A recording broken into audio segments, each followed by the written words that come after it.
राजपूतों का, क्षत्रियों का अपमान करती आई हैं, उससे विचलित नहीं होना है। मन को कष्ट तो जरूर होता है, लेकिन ऐसे ही कहते हैं ना कहावत, हाथी चलता तो कुत्ते भौंकते रहते हैं, तो उस पर ज्यादा जाने की जरूरत नहीं है। जो भी करते हैं वो जो सनातन को एक नहीं देखना चाहते हैं, इतिहास जो है देश का गौरवान्वित इतिहास को, उसको वो स्वीकार नहीं करना चाहते हैं। तो सत्य को तो स्वीकार करना ही पड़ेगा। क्षत्रियों का जो एक गौरवान्वित इतिहास रहा है उसको कभी भूला नहीं जा सकता है। हम इसका विरोध करते हैं। इसका जितना भी हो सकता है देश के हर कोने में इसका विरोध किया जाएगा। इस प्रकार की जो भाषाएं बोलते हैं उनको हम लोग एक लोकतांत्रिक तरीके से इसका विरोध करेंगे और इसको देश भर में इसका विरोध आपको आंदोलन के एक राणा सांगा जी का जो अपमान पीछे दिनों संसद में देखने को मिला समाजवादी पार्टी के सांसद के द्वारा, इसका कई स्थानों पे बहुत घोर विरोध हुआ है और आगे भी इस संगठन के माध्यम से इसका विरोध किया जाएगा। महापुरुषों का अपमान कभी भी बर्दाश्त नहीं कर सकता है देश के।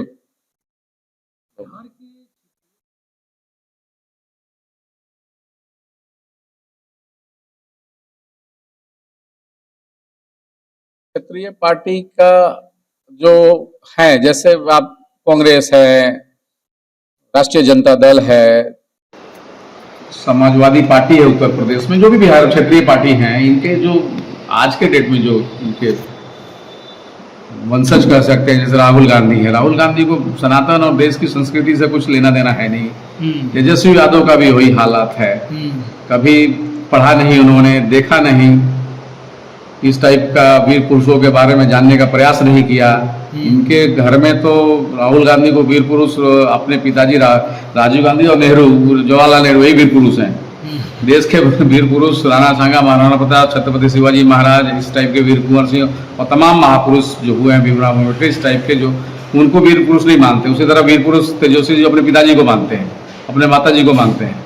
वही अखिलेश का भी यही हाल है, अखिलेश जी के पिताजी स्वर्गीय मुलायम सिंह जी को ही वीर पुरुष मानते हैं, जो कि बड़ी दुर्भाग्य की बात है। मैं प्रमोद सिंह मूलतः आरा भोजपुर का रहने वाला हूँ, एक क्षत्रिय समाज से आता हूँ। मुझे क्षत्रिय होने पर बड़ा गर्व है, बहुत फख्र महसूस करता हूँ और इस टाइप की अपमान कभी भी कहीं भी होगा तो हम उसका विरोध करेंगे। कार्यक्रम के आयोजक जी, आज कार्यक्रम का आयोजन किया गया, राणा सांगा की जन्म जयंती समारोह का आयोजन किया गया बुद्ध कल्याण परिषद पटना राजीव नगर। इसका वैसे तो हम लोग जयंती का आयोजन हमेशा करते रहे हैं, जितने भी हमारे महापुरुष हैं उनकी जन्म जयंती समारोह, पुण्यतिथि समारोह हम लोग आयोजित करते रहे हैं।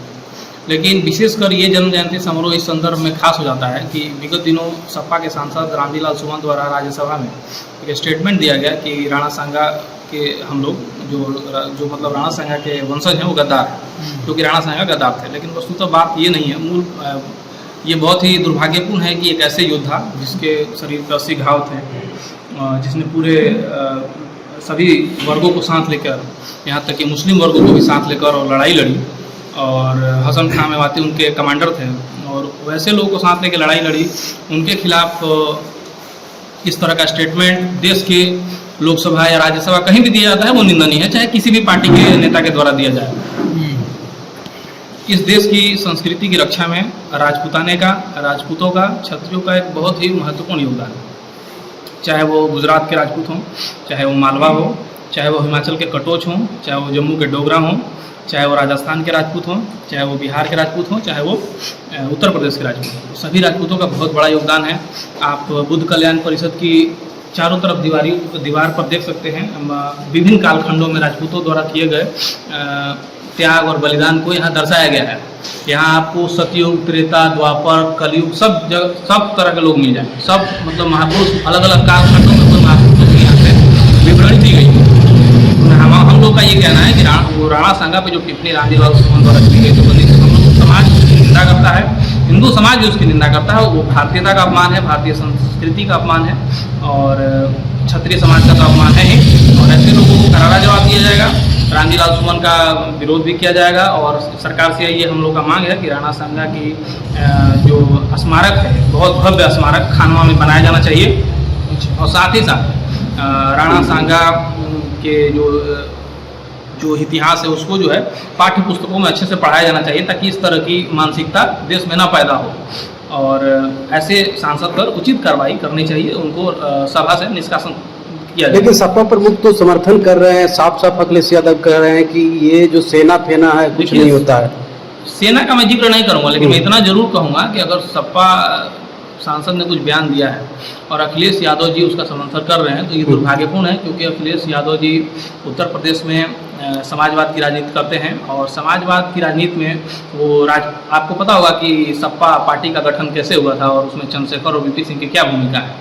तो मुझे लगता है कि और इस देश में समाजवाद में राजपूतों की क्या भूमिका है, चाहे वो वीपी सिंह हो, चाहे वो चंद्रशेखर हो, चाहे वो अर्जुन सिंह हो, चाहे वो कमांडर अर्जुन सिंह भदौरिया हों, या फिर इस तरह के तमाम लोग हैं। तो मुझे लगता है कि सपा सांसद को इन सब बातों को समझना चाहिए था और सपा प्रमुख को भी इन सब बातों को समझना चाहिए।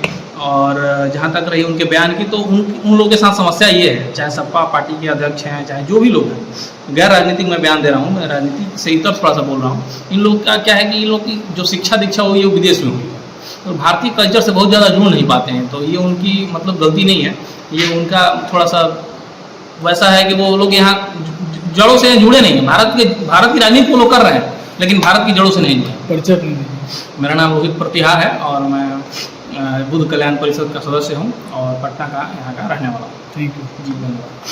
सभी से छुपा नहीं है महाराणा सांगा जी का इतिहास, सभी लोग थोड़ा बहुत तो जानते ही हैं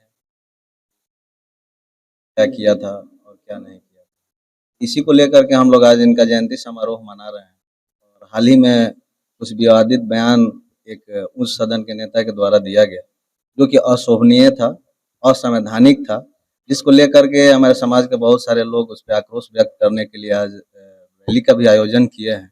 तो हम लोग की यही मांग है कि वैसे तो सदन से उसको एक्सपंज कर दिया गया है उनके बयान को, लेकिन उस पर एक हम लोगों की यह मांग है कि एक ऐसा बने कि ताकि किसी भी जाति धर्म के महापुरुषों का अपमान ना हो सके। वो सड़क से लेकर सदन तक किसी भी महापुरुषों का अपमान ना हो, चाहे वो किसी जाति धर्म से आते हो, जिन्होंने राष्ट्र और धर्म में, राष्ट्र निर्माण में और देश के निर्माण में अपनी भूमिका निभाई।